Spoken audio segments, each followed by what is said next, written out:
Evolution is a term to define only one organism, and that's the self. The self is the universe. The self is the Alpha and Omega, God and infinity.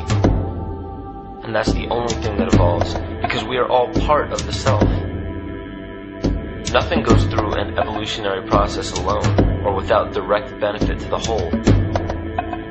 So when you begin to think that there's this controlling elite, this controlling hand behind the curtains leading the planet to destruction, when you think the end is near, the apocalypse, Armageddon, and when you think we as a species are doomed, it is not they, it is you that brought this about.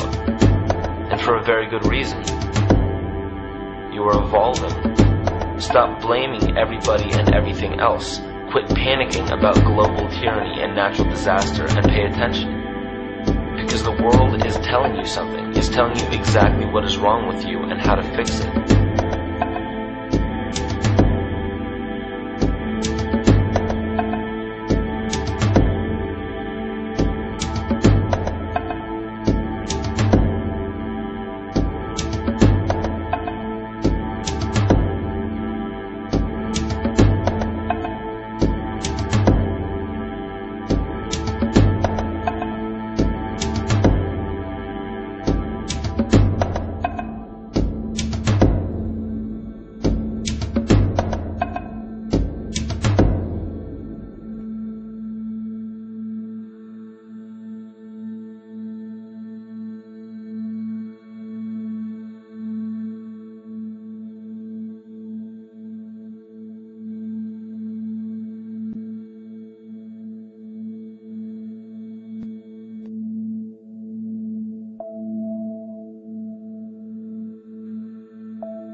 The Earth is believed to have formed 4.6 billion years ago.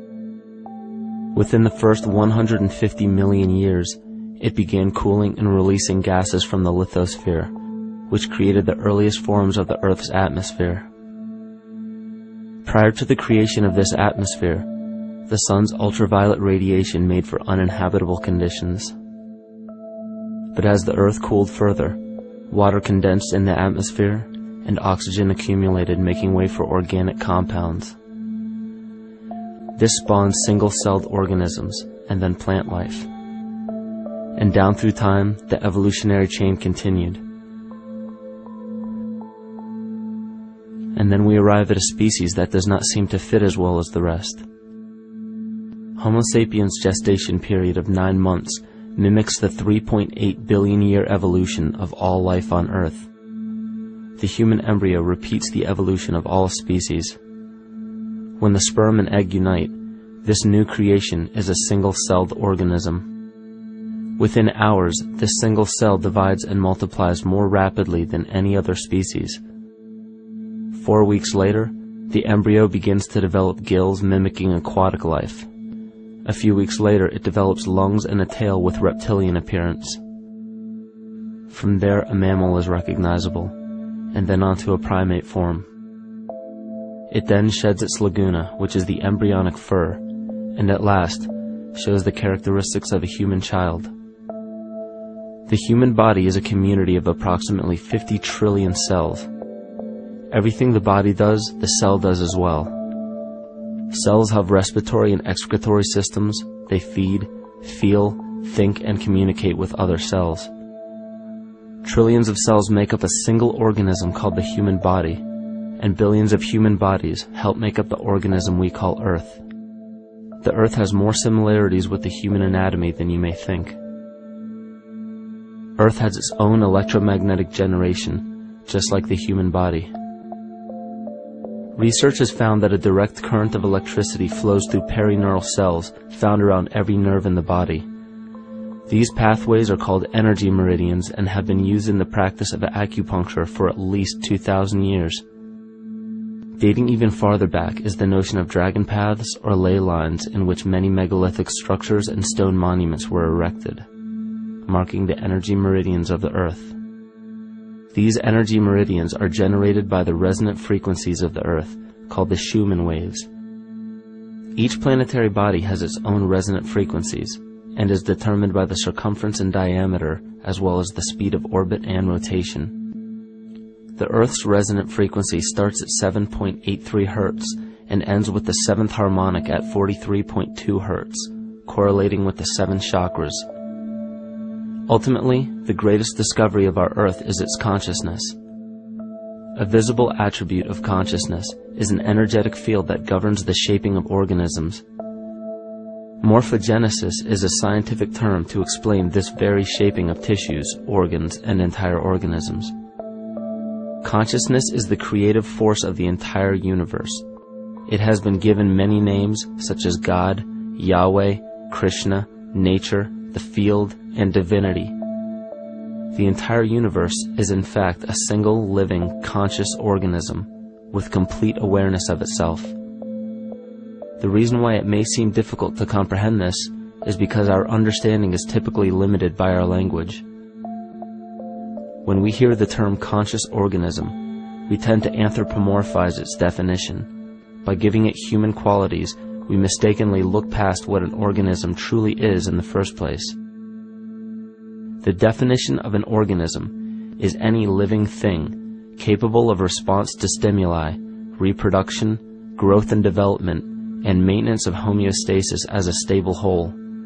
Our universe does all of these things. The consciousness of our universe is responsible for the form and purpose that all matter assumes. The Earth's resonant frequencies are a result of its form. These frequencies are responsible for biological rhythms, such as menstrual and circadian cycles, as well as behavioral and emotional patterns. The frequencies are then picked up by the flora and fauna, which are biological instruments that respond to the wave patterns. The wave patterns resonate in the cranial structure of our head and converge in the center of our brain, which is where we find the pineal gland. The pineal gland is believed in many cultures to be the spiritual third eye responsible for intuition. Descartes called it the seat of the soul where mind and body meet. Each individual cell in our body receives an electromagnetic impulse from our central nervous system. They receive the very same impulse that was disseminated to every biological instrument from the Earth. An explanation of our conscious universe has been attempted by religion, science, and philosophy. The neglect of biological nature from any organism causes illness. A divorce from nature, exile from Eden, confounding of tongues, they are all symptoms not of a biblical God or deity, but the true self. The greatest and only threat to ourselves is a loss of self, the death of our divinity. As we barrel through history with oceans of information, yet barely a drop of wisdom, we have to understand how we lost ourself.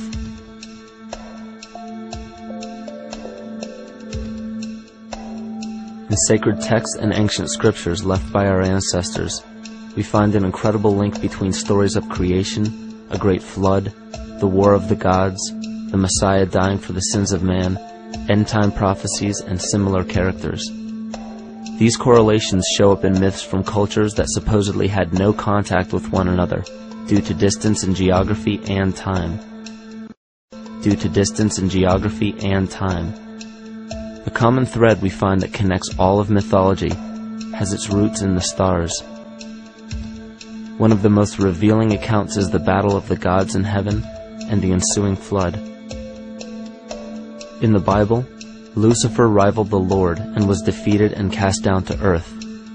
In the creation myth of the Enuma Elish, we find a similar story of Tiamat being defeated by Marduk and cast down to the abyss of Apsu. In chaos, Tiamat, the mother of them both, Apsu and Tiamat's waters were mingled together, meaning that the chaotic waters of Tiamat were somehow mixed with the sweet waters of Apsu. Apsu was the Sumero-Akkadian god of the abyss beneath the earth.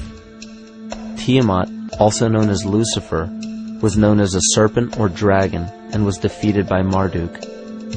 Marduk was the father of Nebo or Mercury, and Mercury is the same mythological character as the Zoroastrian Mithra the Egyptian Hermes Anubis, and the Gnostic Hermes Christos. The most recent version of Mercury, however, is the Archangel Michael in the Bible, who defeated Lucifer and sent him to the abyss of the earth, or hell. This story is steeped in astrological significance in the Bible and in many other ancient scriptures. This leads to an event in history that is recorded by many researchers regarding the cosmic upheaval and historic deluge,